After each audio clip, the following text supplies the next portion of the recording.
એક ગામમાં 3 દોસ્ત રહેતા હતા, જેમના નામ હતા મનીષ, મુકેશ અને વિજય। તે ત્રણેય બાળકપણથી જ દોસ્ત હતા અને બધું એકબીજાની સાથે વહેંચતા હતા। એક દિવસ તેઓ બાગમાં રમતા રમતા એક જૂનો નકલી ખજાનો મળ્યો। ખજાનાની નીચે એક કાગળ પડેલું હતું, જેમાં લખાયું હતું, આ ખજાનાનો વાસ્તવિક મકસદ એ છે કે જે લોકો સાથે આ ખજાનો શોધશે તેઓએ તેને એકબીજા સાથે વહેંચવો પડશે। આ જોઈને મનીષે કહ્યું, આ ખજાનાને અમારે 2 ભાગોમાં વહેંચવું જોઈએ, દરેકને એક ભાગ।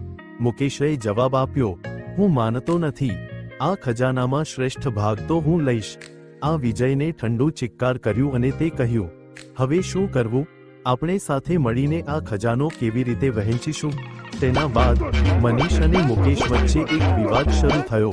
વિજયને ખ્યાલ આવ્યો કે આ ખજાનાનો સાચો અર્થ એ છે કે દોસ્તીનું મૂલ્ય ખજાનાની કરતાં વધારે છે। આ વિજયે કહ્યું, હવે આપણે સમજવું જોઈએ કે ખજાનો માત્ર પૈસા નથી, પરંતુ સચ્ચી દોસ્તી અને વિશ્વાસ છે।